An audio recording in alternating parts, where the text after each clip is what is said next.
Good evening and thank you for joining us. You're watching The Night at Night. I'm Stephania Jimenez, and tonight we're going to start with a question. What happens now?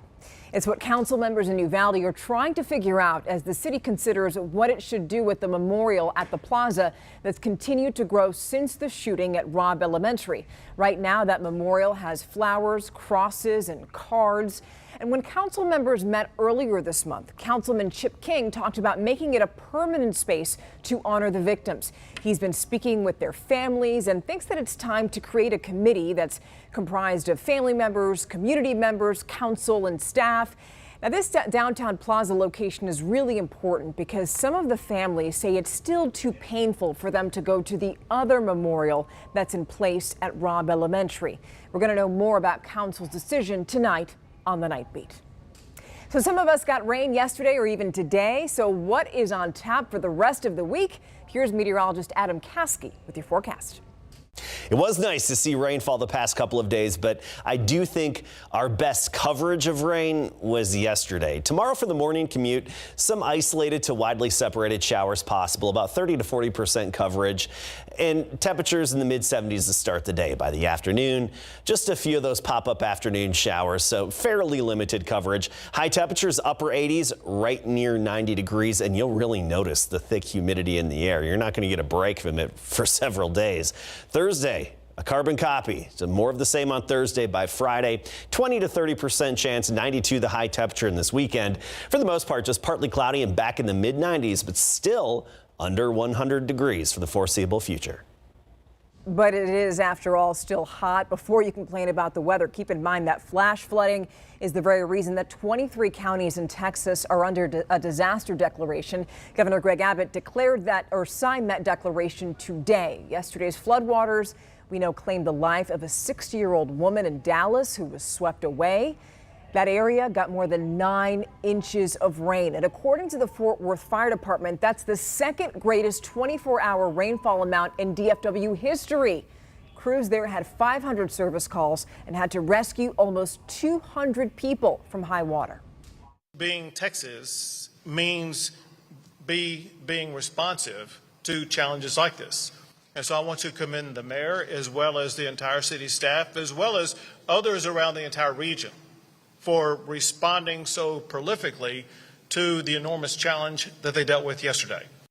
So crews are now going to get a closer look at the storm damage and see if FEMA needs to be deployed there. In other news, we're not going to see much change in leadership at CPS Energy, and that's because the company's interim CEO is now going to be on the job permanently. We've introduced you to Rudy Garza before. He's been interim CEO since November after former president and CEO Paula Gold-Williams announced that she would be stepping down at the start of the year. Since then, CPS Energy had been looking for a permanent replacement, and now the company's board is in contract negotiations with Garza, and we're told that that could take 30 days.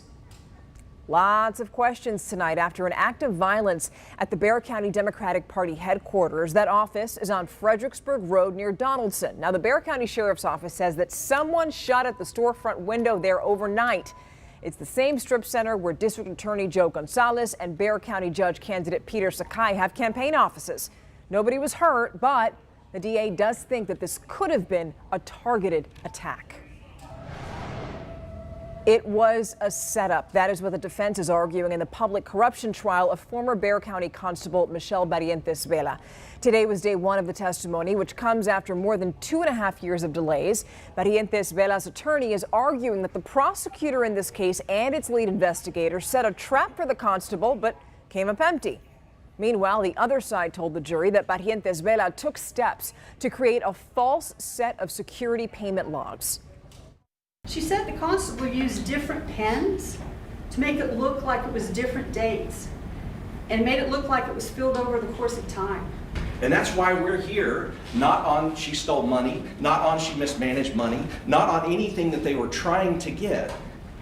We're here on a couple of documents.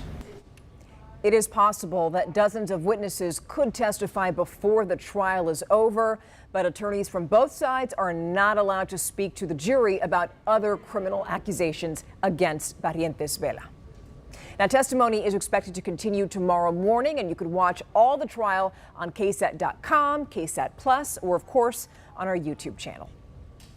San Antonio police now asking for your help finding a man who may be in danger. We want to show you 33-year-old Shannon Michael Calloway. Calloway was last seen about 2 weeks ago on August 8th near West French Place and I-10. SAPD says that he may have been around the Dallas-Fort Worth area recently. If you know where he is, call the missing persons unit. That number is on your screen. It's 210-207-7660. And if you're out of San Antonio, just call your local police department and tell them that you recognize this person. A 32-year-old woman from San Antonio facing jail time after she threatened to shoot her ex-boyfriend and his students. Those threats allegedly made over text messages. We want to show you Yvette Gonzalez. And according to Del Rio police, the victim, who works at a high school in Del Rio, reported the threats that he received from Gonzalez earlier this month.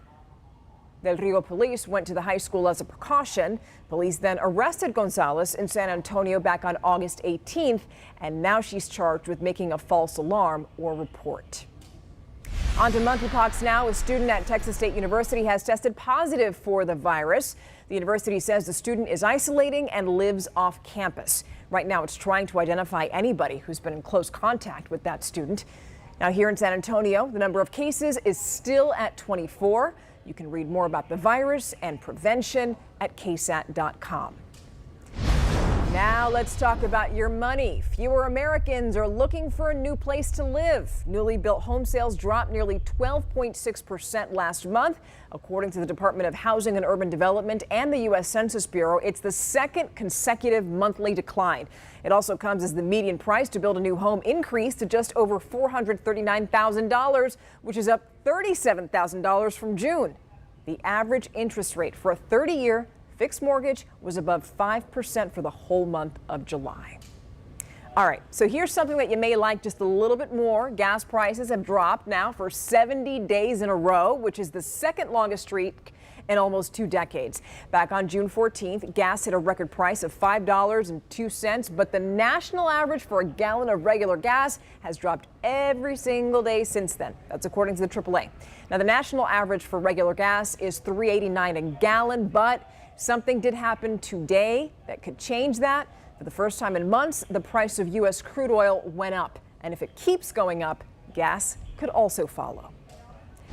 Staying on theme, we're tackling a big topic tonight on the Nightbeat, and that is student loans. The White House has a plan to erase some of that debt, but some people say it could cause more harm than good. And you're going to hear from an economic analyst. Plus, Barry County deputies sickened by COVID-19. It even put one of them in a coma. So why are so many deputies being denied their COVID-19 benefits? Well, KSAT investigates and speaks with one deputy's wife and the sheriff. All those stories are tonight on the Nightbeat. And before we go, we know that this drought has been absolutely terrible for Texas, but it is showing us something pretty cool. We want to show you that. You know what those are? They're dinosaur tracks from about 113 million years ago. You can clearly see them. They're in a dried out river in Dinosaur Valley State Park in Glen Rose, about 4 hours north of us. A park official says that those tracks likely came from a dinosaur that weighed 7 tons and reached 15 feet tall. So now take a really good look, because it is likely that those tracks are going to be covered up again. Local forecasters say that area is going to get rain, which is also a good thing because the water protects the prints from natural weathering and erosion. Still pretty cool. But hey, we do need rain pretty much everywhere. Thank you for joining us tonight. You're watching KSAT's 9 at Night. Have a beautiful night. We'll see you here tomorrow.